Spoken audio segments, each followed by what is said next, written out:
Peace, peace, peace. Welcome back to the channel. You're kicking it with Bud-Brownsville. And I have a bit of information I want to bring forward to you today. It has to do with the notary. And it's very crucial, critical to your documentation, because how the notary notarizes your document makes a difference, whether he makes an acknowledgement or a jurat is performed. So let me share my screen with you.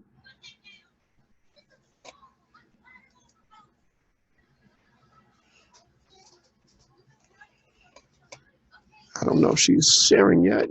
I think she is. Okay. And let's go to the document.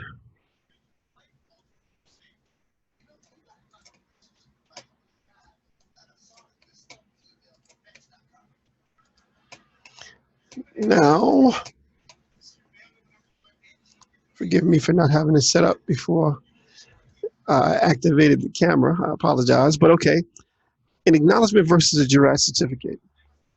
Acknowledgement versus jurat certificate. What's the difference? Acknowledgement and jurat certificates are the two most common notarial acts performed by New York, New Jersey, Connecticut, whoever, notaries. Yet there is much confusion about the difference between these two notarial forms for many signers. Some notaries even find it difficult to remember which procedures apply to which in each certificate. It's important to understand that the certificates it's important to understand the certificates and follow the proper guidelines while performing your duties as a notary public. Now, jurats. A jurat is used when the signer is swearing to the content of the document. The notary must administer an oath or affirmation to the signer in order to complete the jurat. A jurat also requires that the signer sign in the presence of the notary. It is possible to glean this information from the jurat certificate itself. The wording states, subscribed and sworn to before me. Now, I don't swear an oath. I will affirm. So my documentations, I usually change that from subscribed and sworn to subscribed and affirmed, or subscribed and attested to before me. All right. Subscribed meaning signed, and sworn meaning that an oral oath or affirmation was given. Notice the difference there, or notice the choices, that an oral oath or affirmation was given. The Bible talks about not taking an oath, and I could go into it, but I'm not. I always say that, don't I? Yeah, I don't swear oaths, period. So I affirm or attest.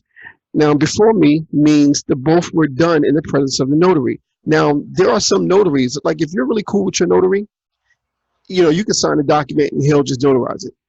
You can sign it before you get to, him or her, and they'll just notarize it. Then there are notaries that will make you sign it again. Like if you bring them a document that's already signed, they'll make you sign it again, which is good practice. So just want to give you that information. Now, a jurat is the official written statement by a notary public that he or she has administered and witnessed an oath or affirmation for an oath of office, or on an affidavit. That is, that a person has sworn to or affirmed the truth of information contained in a document under penalty of perjury, whether that document is a lengthy deposition or a simple statement on an application form. The simplest form of jurat and the oath or affirmation administered by a notary are jurat, sworn or affirmed to before me this day, yada yada 2019. All right, so now I wanted to mention something about that. I'm sorry. An affidavit, sworn, affirmed information, document, perjury. It doesn't come back to me. They come in a minute. Anyway, while completing a jurat certificate, it must be remembered that the notary must administer an oath or affirmation to the signer when completing the jurat certificate.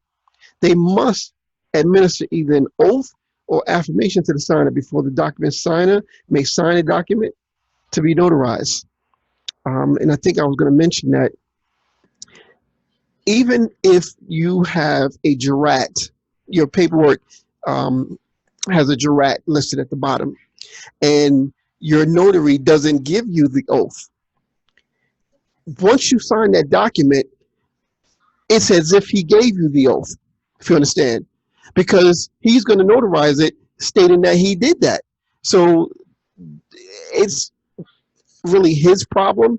Now, if your documents get challenged and the notary is called into court, the notary may be questioned as to whether they gave the oath or not. Now, if they're smart, they may say that they did, otherwise they could screw themselves, because ignorance of the law is no excuse, and they should have known that they had to have given an oath or affirmation or requested, or administered an oath prior to the signer signing.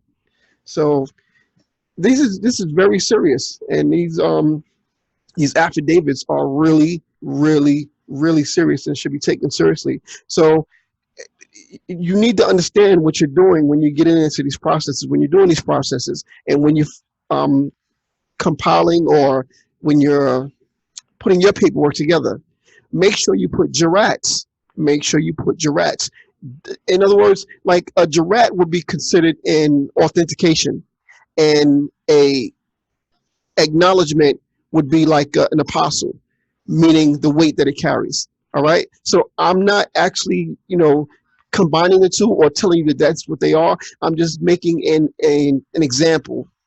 I'm drawing a conclusion between the two to give you the understanding of how serious an acknowledgement and how serious jurat is. And actually, an acknowledgement is just the notary just stamping the page, or like sealing the page, signing it, and giving it back to you. It's really nothing.